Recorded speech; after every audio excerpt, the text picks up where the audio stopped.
If anyone knows any like good remedies to stop yourself from like picking at your own face, please tell me, because I have a problem. Hey guys, welcome back to my channel. If you are new here, my name is Hazel Jane, and today we're back with another episode of Monsters, Myths and Makeup, which, if you couldn't tell from the title, is a series where we get to delve into the weird and wonderful world of monsters and myths, whilst I attempt to bring these stories to life through a makeup look inspired by the creatures behind the legends. If you're interested in mythology and or makeup, I'd recommend hitting subscribe, because that's kind of the main theme of a lot of what I do. If you're already subscribed, thank you, feel free to leave a like. If you enjoy a video, that is. Now, the topic for today's video is actually one that I came across in October last year during my spooky season special episodes, but specifically when I was looking into the legend of the Headless Horseman, or more specifically the Dullahan from Irish folklore. And I briefly mentioned a creature from Brazilian folklore that fell into the same kind of like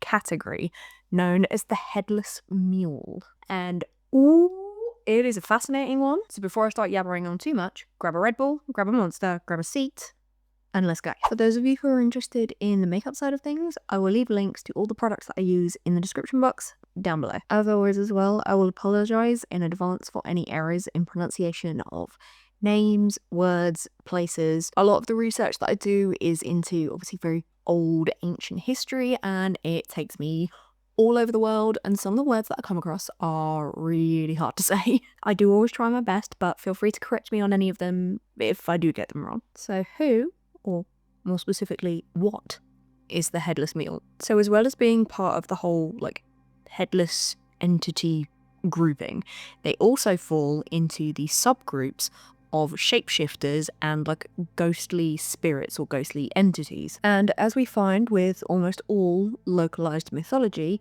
the appearance of this creature varies greatly depending on who you ask, where you go, and it just varies a lot, sort of region to region. However, the Headless Mule, for the most part, appears as it sounds, i.e. a mule without a head. Beyond that, a lot of the differences in its description and sort of appearance are usually quite minor details. So as far as the kind of mule aspect goes, it was usually described as being either like brown or black in colour, or I guess coat or fur? I don't know what the correct like anatomical term is for a mule. It was also said to have horseshoes made of either iron or silver, and obviously going by the name, it had no head. Now, despite it having no head, in most cases it's described as having like a red hot bridle sitting in its non-existent mouth. And the creature is also known for spewing fire, either from its non-existent nostrils or, in a lot of cases, just like straight out of its severed neck, basically. Now again, despite it having no head, the creature is known for neighing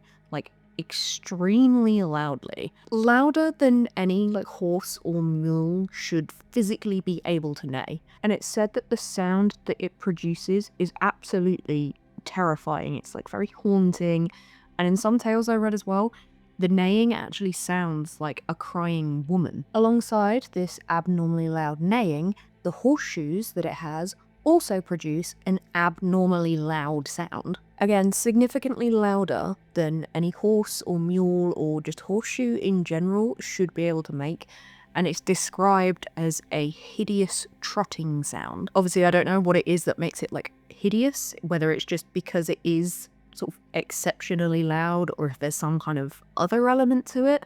To be fair though, I can imagine in the right sort of like context and setting, any kind of eerily loud trotting noise would be quite horrifying. But if the neighing and the trotting and the spewing fire from its headless neck were not enough, the creature is known for having a very distinctive, very strong, like sulfuric odor to it, something that has a very long history and association with like demons and demonic spirits. To be fair, there is actually quite a religious significance to these creatures as well, because it's believed that the Headless Mule is actually a woman who has been cursed as a punishment for committing some kind of like cardinal or grave sin. And in most cases, it is believed that that sin is committing adultery with a priest. Which I'm not gonna lie, my first reaction was, oh look, another mythical creature, another mythical story where the woman is punished instead of the man. I don't know, maybe I've been reading too much of Hesiod's work. Now, whilst the whole Headless Mule thing is considered to be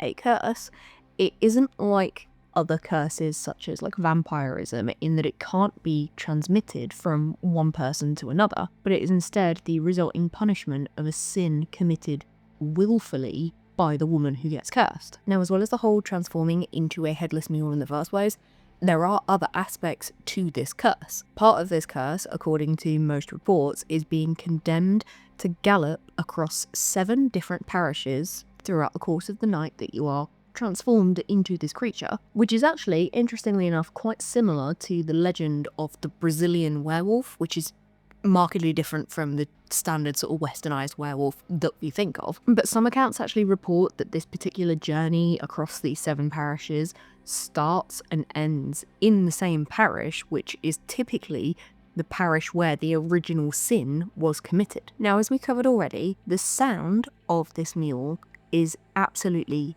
terrifying, and anyone who hears it or sees it is advised to basically steer as far clear of it as you possibly can, because the mule is said to basically destroy anything that crosses its path as it's making its journey through these parishes. Animals, livestock, plants, and obviously people. And the belief is that should you have the misfortune of crossing the path of a headless mule, it would follow you and basically track you down in order to then like trample you. So anyone who did see the headless mule was advised to lie face down on the ground, covering their eyes, their teeth, their nails, any jewelry or metal, basically any part of their body that would shine or reflect any kind of light. The idea being that the headless mule would then not be able to see them and would simply pass by, because it has incredibly poor eyesight, because it has no eyes to begin with. It threw me off a little bit in the research when I read about having to hide like nails and teeth, like anything that shines, because for a second I did think there was like some weird comparison to be drawn between like the headless mule and a magpie, but no, it's just because it's dark and they can't see very well, so anything that reflects they would be able to see. Interesting side note, I actually saw some references to a version of this legend that actually links it to the legend of Bloody Mary, which is again something that I looked at during last Halloween. The idea being that you could summon the headless mule by chanting Headless Mule either 3 or 7 times while simultaneously showing either the whites of your eyes, your teeth, or your nails. Now, not gonna lie, at first I was really confused as to why you would want to summon the headless mule, given all the warnings that there are about like not crossing its path and basically trying to hide from it. But in this particular legend, where you are able to summon her, there is a reason for it. This particular version of the legend stated that by summoning the mule, you would then be able to touch them with a crucifix that would burn their flesh in the mark of the cross. Then when the mule transformed back into a woman, you would be able to identify which woman it was, because she would also have this like burn mark in the shape of the cross. Because the whole sort of transformation into the headless mule is not a permanent thing. Again, there are some kind of similarities that you could draw to the idea of like a werewolf, because the transformation only ever occurs at night, but rather than being on a full moon, it's every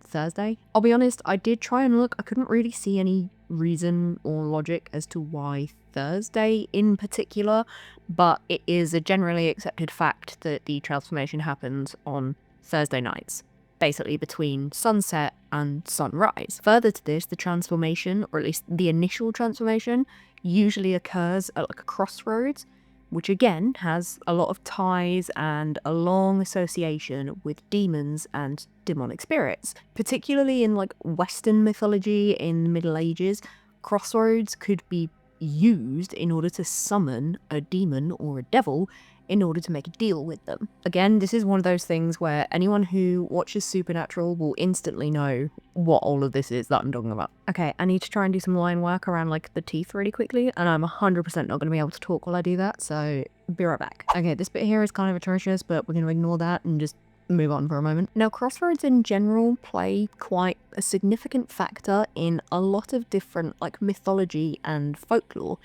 Dating back to ancient mythology like Greek, Roman, and Norse, they usually represented a location that was considered like somewhere between worlds, or what's also known as a liminal space. And these two worlds, these two areas, are usually like different realms or sort of different planes of existence. It was believed that these different places that like bordered in between these two realms meant that supernatural spirits could be contacted, i.e. making deals with demons, and also that any other number of like paranormal activities could occur in this particular area. A lot of the celebrations that I found that take place in like Celtic mythology and history tend to coincide with certain dates or events where it was believed that this like liminal boundary between the worlds was kind of blurred. Interestingly, during the Middle Ages, particularly in like Great Britain,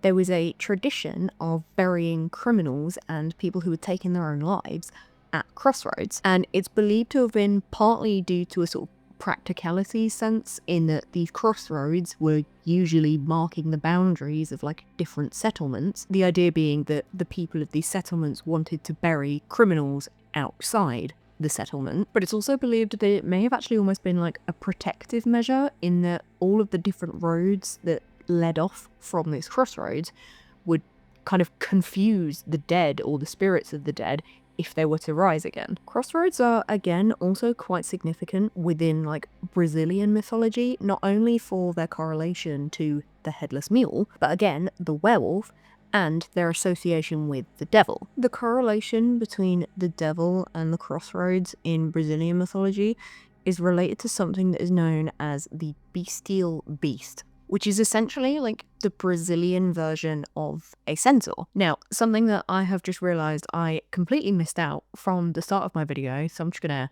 shoehorn it in here, is that whilst the Headless Mule is part of Brazilian mythology and is generally speaking associated with Brazilian mythology, similar to the Dullahan and the sort of Headless Horseman archetype in general, the myth of the Headless Mule is actually believed to have originated during the Middle Ages, and some believe around like the 12th century maybe, but it is believed to have originated somewhere in Portugal, where it was then brought over to Brazil in sort of the 16th century as part of the early colonial era, sometimes referred to as Portuguese America.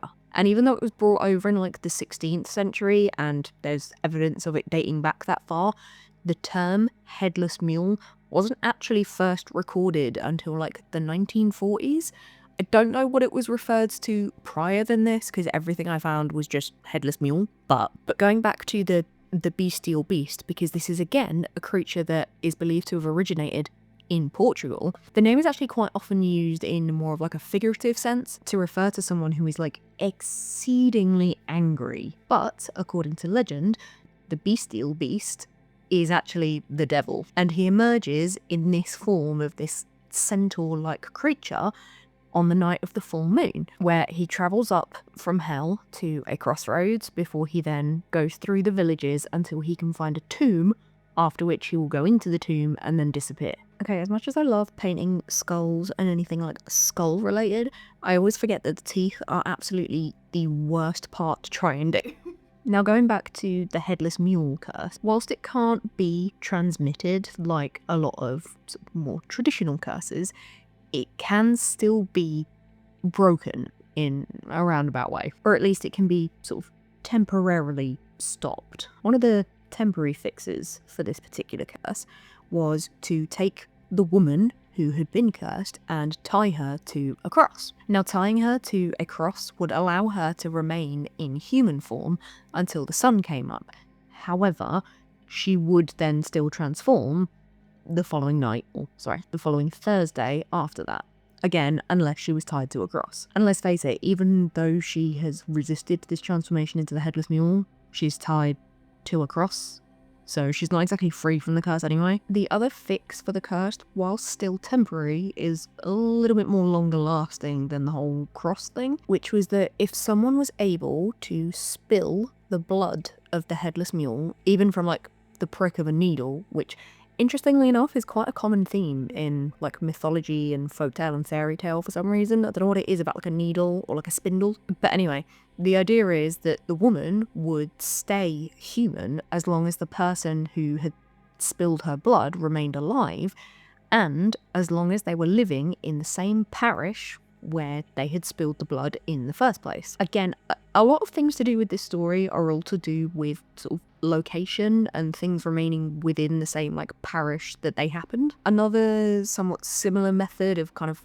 halting the curse, I guess, was to remove the bridle if the creature has one, in which case the woman would again be prevented from transforming as long as the person who like held the bridle was alive. However, that person kind of then had quite a lot of control over her, because if they put the bridle back on the woman, she would then continue to transform again. So whoever it was that saved her in this manner kind of ended up with like complete control over her. And there is another added element to this as well, in that as well as the whole transforming thing and the whole galloping through 7 parishes throughout the night, there were actually a number of like trials that were often associated with this curse, because obviously it was given as a punishment. As such, the removal of the curse in whatever capacity was usually such a huge relief to this poor woman that in some legends she's actually so grateful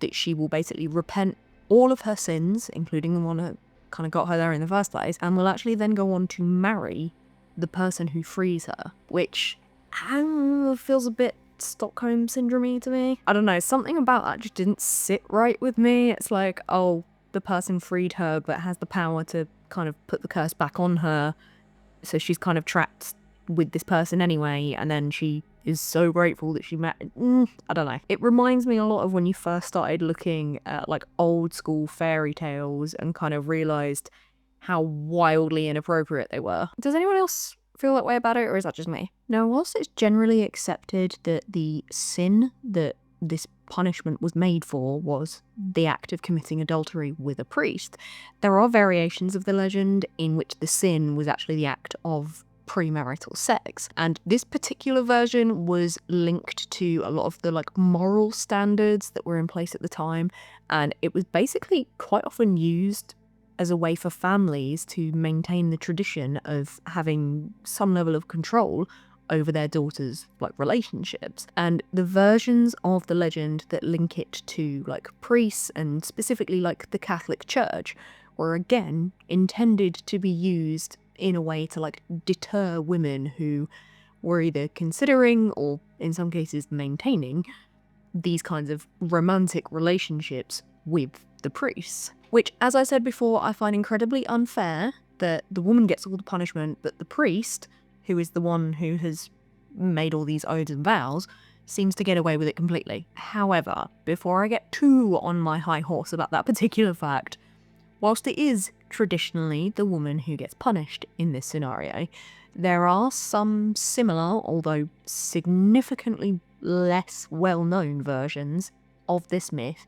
where the curse does in fact fall instead on the priest. However, the priest does not transform into a headless mule. Headless mule? Instead, he gets away with what I personally believe is a much lighter punishment, in that he then becomes a headless ghost that is condemned to ride around on a normal horse, much like the Headless Horseman in Washington Irving's story, The Legend of Sleepy Hollow. And with that link especially, there are some who believe that this like variation on the legend of like the headless priest was actually just a variation of the tale of Sleepy Hollow during the 19th century. Okay, I think I just have a few elements I need to add to this, and I've only got a little bit left to talk about, so let me go finish all that up and then we can back to actually finish the story. Okay, I don't think I need to necessarily explain this look because I have gone for quite a literal sort of visual on it, and I think it works. But anyway, as I was supposed to mention at the beginning, but I had to kind of shoehorn in halfway through, the legend of the Headless Mule obviously originated in Portugal before being brought over to Brazil, where it has become a very, very well-known folktale, seemingly passed down through like generations, very similar to the stories of the Banshee in Ireland. I found a lot of accounts and stories from people who said that like their grandmothers told them the story of the Headless Mule as they were growing up.